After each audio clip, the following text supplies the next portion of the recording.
So for this bell work, what slope would be perpendicular to the line on the graph? Well, we got to find the slope of this graph first. Okay, so two ways to find the slope.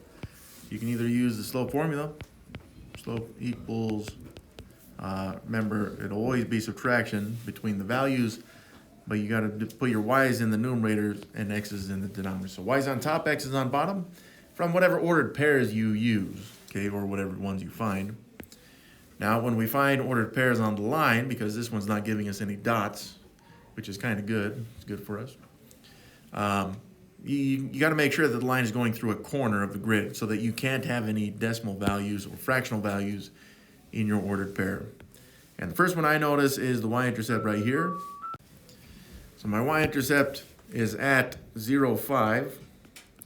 And again, that gives me an x and a y value right there. So for my slope formula, I can put my x on the bottom and then the y on the top. So 0 on bottom, 5 on top.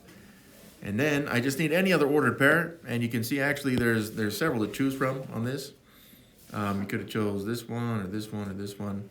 There's so many to choose from on this. Now I'm going to choose one arbitrarily and randomly. I will choose this one right here at 7, -2.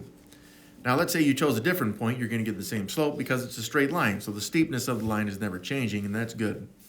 But I see here that my x is 7 and the y is -2. So the 7 has to be on the bottom and then the -2 on top. Just remember, when you put this into the calculator, you got to use parentheses there around your numerators and denominators. And then the fraction line is just the divide button. When I put it in the calculator, I got -1. So that's the slope of the line that's given. What I want now is the perpendicular slope. And we know that the perpendicular slope from the original slope is just going to be the opposite reciprocal.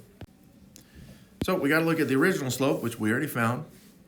We know that the original slope is -1. Now, since we need the opposite reciprocal here, I'm not just going to write it as -1. I'm going to write it as -1/1. Okay, so the opposite reciprocal here is going to take that negative and turn it into a positive, and then you flip the numbers, right? So now, instead of it being 1/1, it's now 1/1. Okay, well, it is the same, but really it's just +1 right there, okay? And that's it. That's our perpendicular slope. We found it, and well, that's it.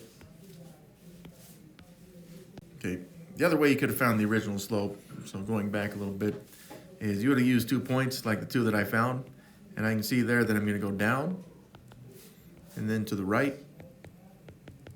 But how far down is that? Well, it's 1, 2, 3, 4, 5, 6, 7.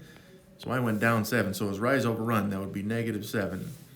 And then I went to the right, 1, 2, 3, 4, 5, 6, 7. So it's to the right 7 as well. And you see -7 over 7 is still going to be a slope that's -1. So you get the same thing either way. If you chose 2 points that were close together, you would have gotten this faster, but it doesn't matter. You'll get the same slope no matter what because the line is straight.